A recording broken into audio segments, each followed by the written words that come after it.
Lui, c'est Manuel Mazo, dit Manu. Après des études de psychologie-anthropologie et une maîtrise en poche, il décide de se lancer dans la musique avec son groupe de lycée Zombie Haters.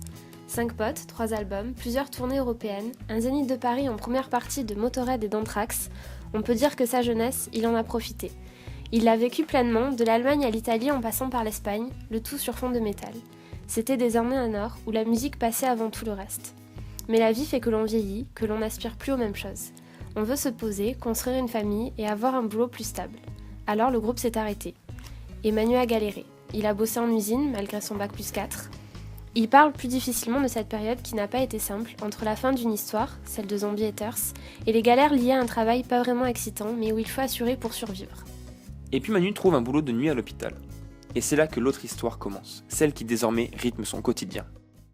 Et c'est comme ça que j'ai commencé le collage. Parce que je travaillais la nuit, qu'il n'y avait pas grand chose à faire heureusement, et donc j'ai commencé à découper des magazines.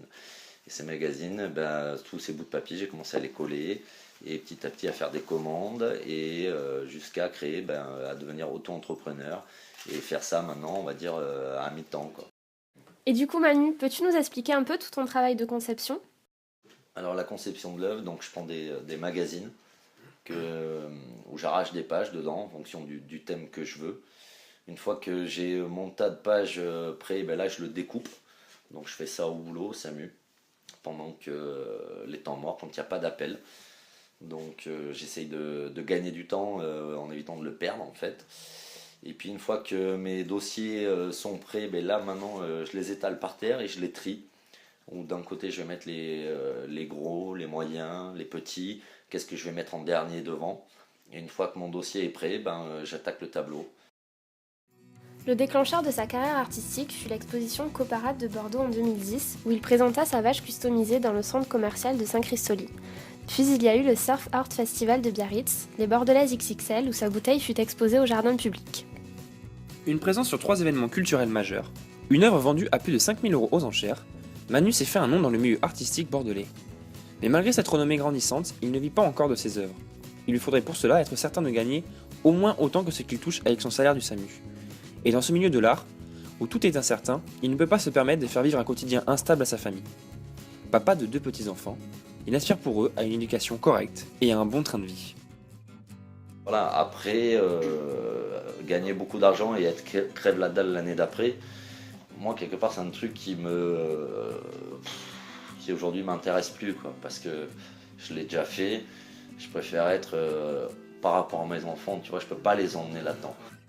Si tu veux, Dexter, il est tout seul, il bute qui il veut parce qu'il est tout seul, parce qu'il est libre. Tu vois, moi je suis pas libre et j'ai choisi de pas être libre sur ça parce que ça m'apporte beaucoup plus.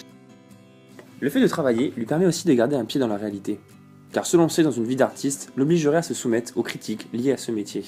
Après, le fait de bosser au SAMU, quelque part, j'ai un pied dans la réalité, quoi.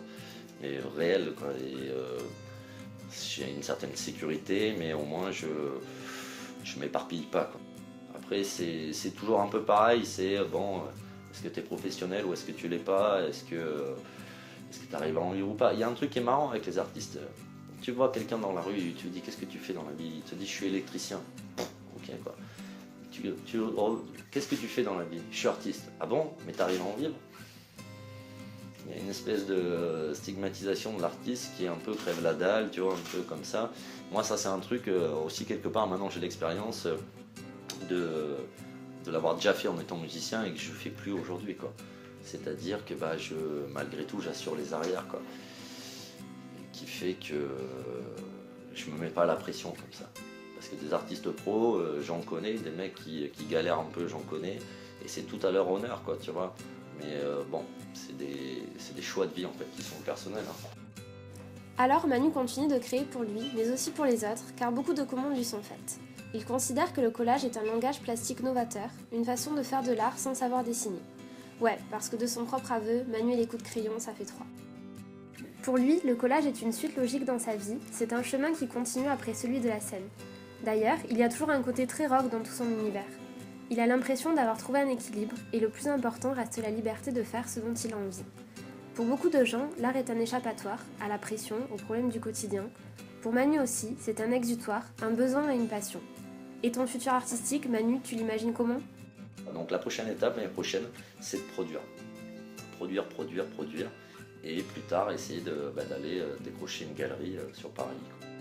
C'est tout ce qu'on te souhaite, Manu. Réussir à concilier passion et vie de famille. Allez, bon vent à vous 5. Toi, ta femme, vos 2 enfants. Sans oublier Trombone.